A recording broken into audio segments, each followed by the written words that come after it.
It's time for another Des and Jeff Watch Stuff. You don't have any wine.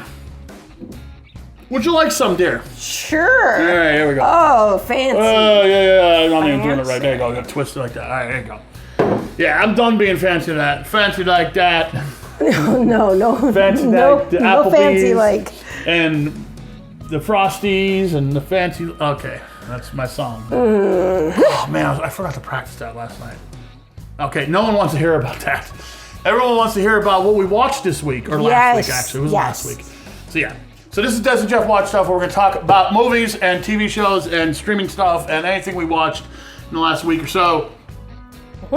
And you can do the honors, dear. What did we watch last week? We watched Spaceballs. Yes, Spaceballs. We did. Yes. And it's the first time I've watched Spaceballs in at least 20 years. The movie itself is almost 30 years old. It came out in 1987. That's older than 30 years, dear. Really? Yes. How do you figure? In 1987? Yeah. You realize that this is how I do math. Okay. My brother was born in 1990, and he's now 34. The movie came out in 1987. Okay. Tell me about Spaceballs. Can you describe the plot of Spaceballs? Yeah, I mean, Spaceballs is more or less a spoof of Star Wars, but like the best spoof ever. Yeah. And I've been quoting Spaceballs, forever. Our whole relationship. Yes. Yeah. Because she doesn't do it for you. Do it. Okay, if you've been living in a cave, you don't know what Spaceballs is. Spaceballs is, yes, a spoof of Star Wars, but it's also a spoof of other sci-fi movies. Yes. The plot really doesn't even matter. But if you want to know the plot, you got Princess Vespa runs away from her arranged marriage to Prince Valium, which I didn't get when I was a kid. He's like Yanni and stuff. He's like, Yanni, like he's not like Yanni the composer. He's yawning and stuff, and he's like all tired, all sleepy. And so she runs away, and Lone Star and Barf, which are like Han Solo and Chewbacca, but they're played by Bill Pullman and John Candy. They go to rescue her, and then she gets captured by the Spaceballs. Yes. Led by Dark Helmet, Rick Moranis. Dark Helmet is just great. And so good. Because the Spaceballs, the race of people, used up all their air, so they want to steal all the air from her planet. So, like, holding her hostage, that's kind of how they're going to get all the air. Right? Yes. They get it right. Yes. Okay. And now, Lone Star. And Barf. Barf. He's a mog. Half man, half dog. I'm my own best friend. They agree to help save her for 1 million space bucks to get them out of debt to Pizza the Hut. Oh, that's right. Pizza Hut, yeah. So it's kind of like the same thing. You know I cannot look at Pizza the Hut. I absolutely want to vomit. Oh, I want to bite into him. He looks delicious. No, he does not. It's gross. He does. And including the animatronic tongue. This just keeps on going. No, I can't. So he doesn't want to rescue her for just money. He wants to rescue her for a shitload of money. Exactly. Okay, so let's talk about pros and cons in the movie, because like the movie's over 30 years old. Math. Old people math. Yeah. So I'm gonna say this: some of the jokes didn't work anymore for me, but I still laugh because of nostalgia. Right, and because we're old enough to get them. Yeah. There were some jokes that I got when we were watching it that I didn't get when I was a kid. Of course. There's a lot of jokes that they're not even jokes. They're just kind of like references to other sci-fi movies and other pop culture at the time. But you got to remember, it is a Mel Brooks movie, and he does that well. That's important to know. Yeah. Also, I'm going to go on record by saying you could not make this movie today. There's so many jokes in that movie that the snowflakes would find offensive. I'm sorry. I still laughed, you know, and it's all in good fun. It's not mean. The joke, none of them jokes are mean. Even the more racy jokes, they're not mean. No. But there's still it's still good comedy. There was a lot of times that I found myself laughing harder than I thought I was going to, because most of it still works. Yes. Most of it still works, and we had a blast watching it. We did, however, because it's so old, the style has changed so much that we kind of looked at each other in the beginning like, yeah. Was it always like this? Did we just not notice? It just seems so slow. Yeah, I was gonna say what Des is talking about is the editing style is slower. Like, I noticed that because that's what I do for a living. I'm a video editor, among other things. He's in the business. Oh, stop that. Oh, God. Now, yeah. Well, I do work in a business, but it's a joke from my past life that... Yeah. I'm glad you're in the business. Anyway, watching it was like the beginning crawl was, you know, it's making fun of Star Wars, you know, the crawl, just like Star Wars. And then they go, I could hear our dogs walking around on our hardwood floor. Yeah. Just so you know, that's what you hear, the tick, tick, tick, tick, tick, tick, it's tick. the pitter patter of little dog feet. Little dog feet, yeah. So after the crawl, then you got this spaceship that comes flying by. And it's just like, the joke is that the spaceship's so big, it takes like a minute to go past the camera. Right. And we're sitting there going like, oh my God. So like nothing happens until like 5 minutes into the movie, where Dark Helmet says his first line when he rips off the helmet. It's like, I can't breathe in this thing. That's like almost 5 minutes into the movie. And we're used to like, you know, three edits every 5 seconds, you know, like, you know, the way Michael Bay edits a movie or whatever. We're used to these fast movie. It's a slower movie, but it's from 1987. Right. Movies like that from the 80s were edited slower. But I mean, this was deliberate. We knew that. Like, I knew the crawl, it goes on too long on purpose. You kind of get it. But then when you're through that and then you start to see the ship and then that goes on forever, like, is my perception wrong, or what is happening? Then Dark Helmet comes in and he walks up to the camera really slowly. You know, and I do get, like, we were talking about that while we're watching it, like, that's the joke. The spaceship is so big, it takes so long to go past the camera. That's the joke. We don't remember that though. Like, we didn't care back then. Right. Now we're used to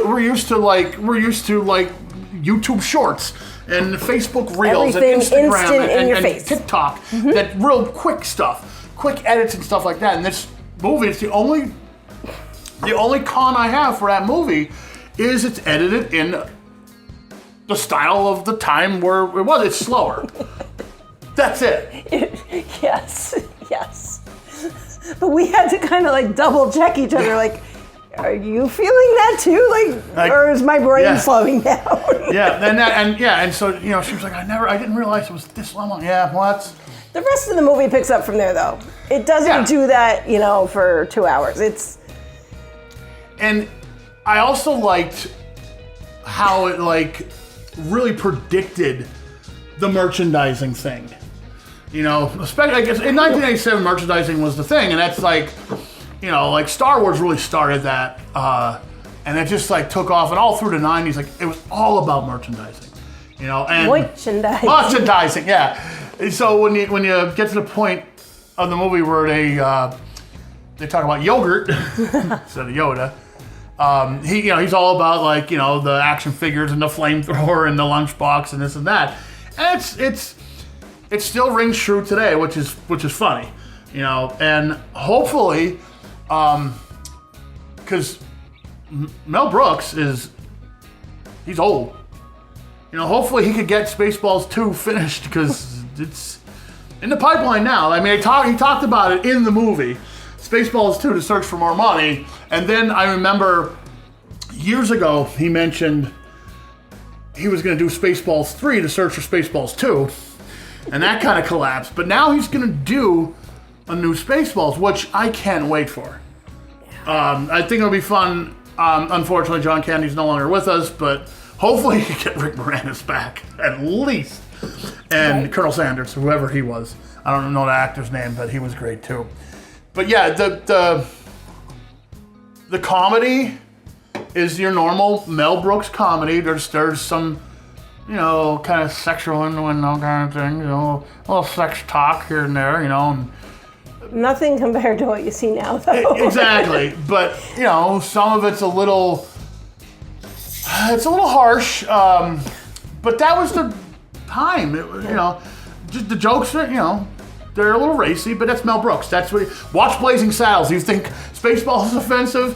Watch Blazing Saddles. I think part of it is that we were kids when these movies came out, and now we're watching them as adults. I mean, when this came out, I was 11 years old, so I don't really get it. If Kendra was still a kid, I'd still show her the movie because there's nothing really crazy in it. A couple little things like the president's in bed with the two girls, and or like he's when he's in the bathroom, the girl that comes up on the vid screen looks down at him, but which is great because hey, there you go, powerful woman right there. She's looking down at him. She's checking it out. She's making him a sexual object. That's right. Yeah.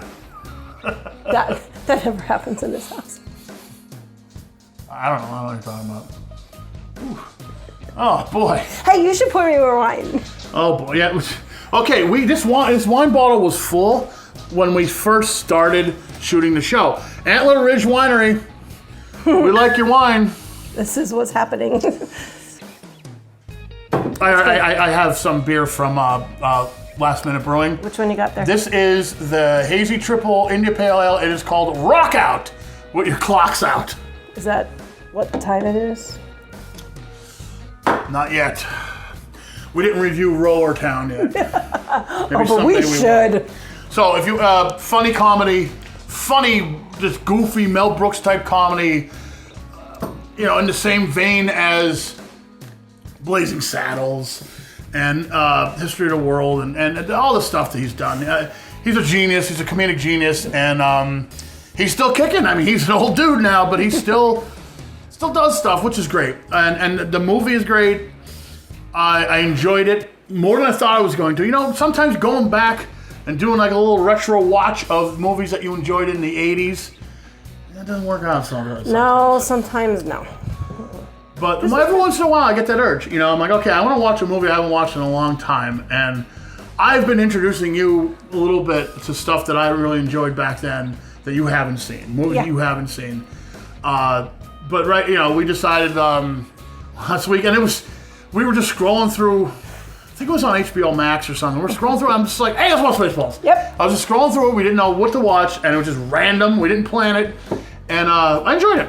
Yep. So the thing to remember, if you're watching something as an adult that you saw years later, is that it's going to look different, but you may appreciate it in a whole different way. I agree, and you're going to remember it differently. Mm-hmm. Like my memory is Spaceballs, and then watching it's two different things. Like when I watched it, I was like, oh, I don't remember this, or oh, I remember this a little differently. But overall, it's great. My friend Max Jamelli, I believe, he just showed his son Spaceballs for the first time, and he posted on Facebook, and I was like, oh, we just watched that. It was so weird, because he didn't know that we were watching it. He just watched it. And I said, Max, I wrote him back. I'm like, dude, we just watched this. We just watched it. It was like the day after, which was so weird. And he was like, that used to be my all-time favorite movie. And I'm like, it was up there with me for screwball comedies back then. And I believe HBO ran it constantly. They did, because when I lived by myself in that apartment, and I had that apartment. I remember that apartment. And I had nothing, because I was poor, and that would be on all the time. I watched it constantly. I remember that. We're still poor. Oh yeah, yes we are. But we're rich because we have each other and we Spaceballs.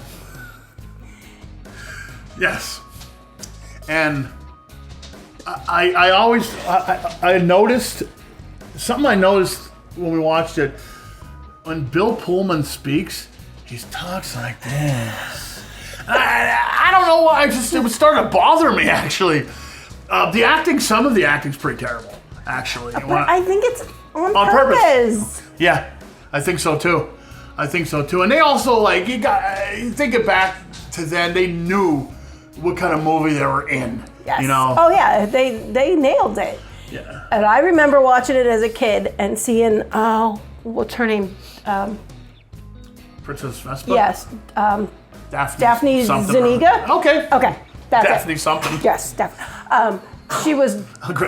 Choking. Dogs are choking, Oh, great. boy. Yeah. Don't die. She was dark hair, blue eyes like me. Yeah, and I thought that was really cool because I, wanted to be just like her because everybody else was blonde hair, big boobs. I can understand wanting to be like her. I am better than her now. I surpassed it. Probably kind of wrinkly now, so. Well, Cute though. She was really cute. And I liked her sass and... Yeah, and Joan Rivers. Gotta love Joan Rivers. Oh my God, of course. Yeah, I don't remember. Dot Matrix, that's right. Yeah, another goofy joke. Yeah. About a printer. Great. It's great. And some people watching it now, kids watching it now will be like, I don't even know what Dot Matrix means. There's a lot of that. There is a lot of that you gotta know the reference or it's gonna go right But that's also why it is still good now because we get those references. They're relevant to us. They're still relevant. Where at the time they were like relevant then because they were like dot matrix printers were like a thing then. That's all you had, yeah. Right. But how did they know that like 30 years later we would see that and be like, I get it. You know? Well, because Mel Brooks is good at what he does. Do you want to put a number on this? You want to put a ranking on this one? What's our scale? Oh, 1 to 10, of course. Spaceballs? Yeah. Spaceballs is a 9 for me. Yeah. It is up there. I'm not going to go that high. Oh! I'm going to go... Now I feel like Dave Portnoy, like with the pizza. Yeah. Mm-hmm. Better be careful. Yeah, it's like... Come on, it is definitely one of the best movies. Okay, screwball comedies like that, I will give it a 9. Overall, like every movie that I've ever seen, I'm gonna have to go with like 7.7.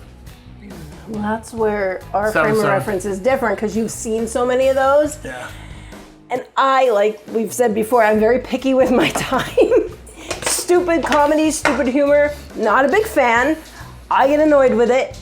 So I don't have that. But that is a stupid comedy. Yes, that's why it ranks so high for me because I'm not a fan of it. Well, that's why I'm saying, like, if you just look at those other comedies, and especially spoof movies, like I like spoof movies. Like Scary Movie. Yes. Like stuff like that. Yeah. That's garbage compared to Spaceballs.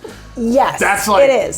Those movies. I don't really like spoof movies, so that's why Spaceballs is so high in that genre. Overall, though, watching it again. Now, if you would have asked me last month, I probably would have gave it like an 8. Now, I'll give it like mid-7.